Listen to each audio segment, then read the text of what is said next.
Here is a review of Final Fantasy Crisis Core, or as it's technically called, Crisis Core Final Fantasy VII. What are you going to do, right?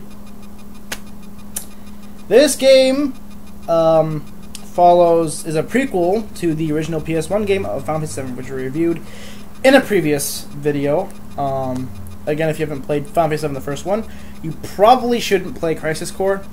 Not because you're not going to understand it, but because if you play Crisis Core before you play 7, you're going to be thoroughly disappointed, because there's one problem with this game that they really messed up on that is going to turn a lot of players off to this game and probably kill them from the franchise of 7 and Final Fantasy in general. So if you haven't played a Final Fantasy before, don't play Crisis Core first.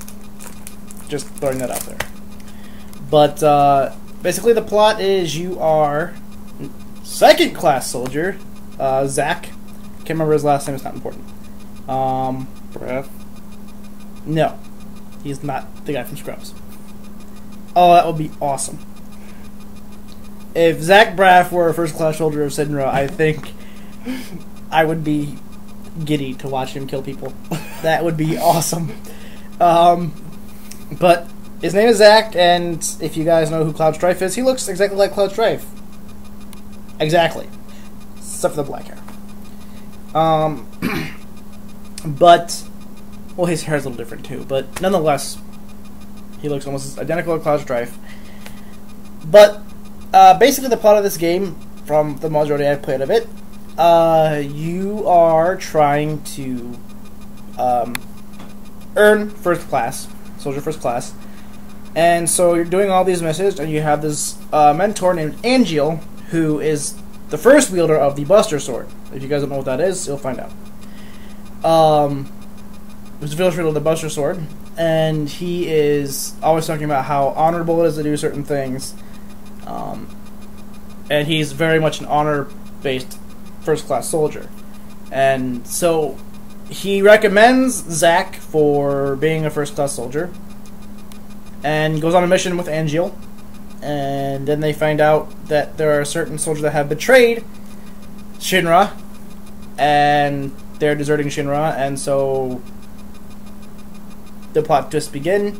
Sephiroth pops out after Angeal fights off some Shinra or some Wutai soldiers, because it takes place during the Wutai War. Fights off some Wutai soldiers, and Sephiroth claims that Angeal's a traitor too, and vows to kill him. So that's pretty much what I've played of the game so far. The gameplay is, as I described it previously to Lunchbox when I was talking about the game, it is very much similar to Kingdom Hearts in as much as you can select from different abilities and the material you have on a linear... Actually, it's more similar to KOTOR, now that I think about it. There's a line of abilities, and you switch between them, which one you want to use next. And, but here's what I like about the game, before I go into my major dislike. The FMV sequences are beautiful. They are Advent Children graphically. They are awesome. Yeah, he actually just had me watch the opening scene not too long ago, and it's fantastic looking. It really is. The game, even the graphics of just the game itself, are pretty awesome. And there's a lot of reoccurring characters that you'll remember from Final Fantasy VII if you played it. Sephiroth's in the game. Aerith is in the game. Aerith, whatever the fuck. Just get over it.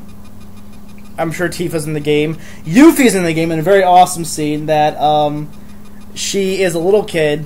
Little kid. Little? Like, probably 9-10. Alright. And you're at this temple in Wutai, you're taking over this fort in Wutai, and Zack, winds up to the temple, and there's this little girl sitting on top. And I couldn't really tell who it was. At first I knew it was a girl, and then I saw, these brown shorts, this yellow, spaghetti strap thing, and this short brown hair. And I'm like, holy crap, it's Yuffie.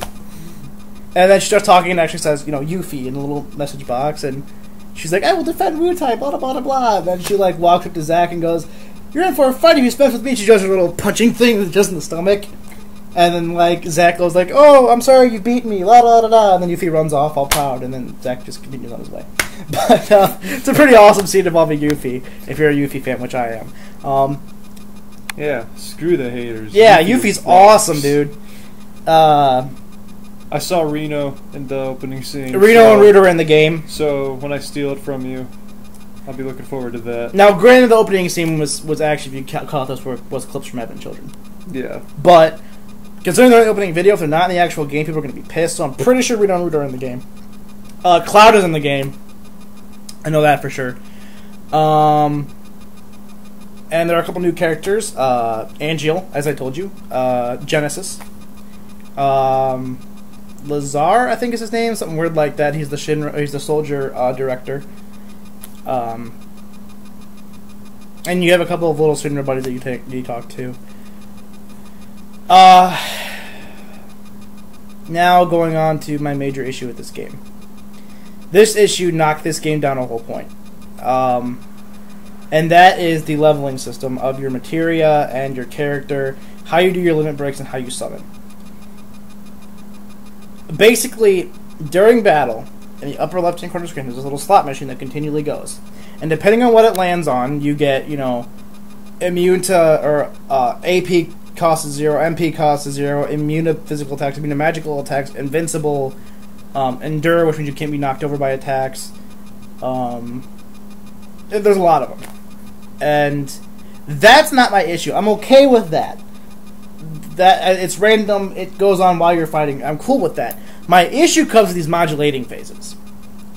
And basically is what these are, is a slot machine will pop up, stop the whole battle and pop up. It's kind of like what I call is Zack's limit break, and it'll start going. And you have no control on where it stops. And it'll just stop on something random, along with faces of certain characters. It's called the DMZ, by the way. And it'll start with like Sephiroth's face, Sung's face, Angeal's face, just random creatures you meet. Become part of this DMZ. And depending on who it lands on, depends on what ability you use. Sometimes it'll show clips from the game, like an FMV sequence from the game. That'll boost it, or the different ability you do. But there's a lot of them. And my problem with this is I'm cool with the slot machine thing. I'm completely cool with that. But my problem is that's the way you level your materia and your character. Like, for example, if you have a materia in your second slot and you get 2 2s, that materia levels up. If you get all 7s, Zack levels up. It's really, really dumb. And my opinion is I can see that it was an experimental take on how to level your character and how to use abilities in the game. But my problem with it is the fact that they should have done it on a game that wasn't going to have such a cult following as Crisis Core. Because this is going to turn off a lot of gamers to Crisis Core. And you've seen like Squeenix slapping their name on RPGs left and right, and most of them are decent at least. And a lot of them go under a lot of experimental, fighting systems and stuff. And I would agree with you. Infinite Undiscovery. Yeah. Now, granted, that game wasn't the best in this game, but it experimented with the battle system. Last Remnant. Last Remnant, another one. Yeah, but I would wholeheartedly agree with you. Don't take the one that has the cult following and change it. For that game, they should have stuck with. They could have kept the slot machine during the battle. They could have kept the slot machine for the limit breaks and the summons, but don't use it to level up the character. That's taking a classic Final Fantasy deal and changing it. Every Final Fantasy, except for 2, up to this point, has had experience. Don't change the experience thing, because that's just going to turn people off to the game entirely. And that's my one issue with the game. That's my review of Final Fantasy Crisis Core. 4 out of 5. Damn near perfect, just that one major flaw that they could have fixed. So, I believe the next review we're going to do is probably Launch doing Far Cry 2. Awesome. So, we'll see you in a minute.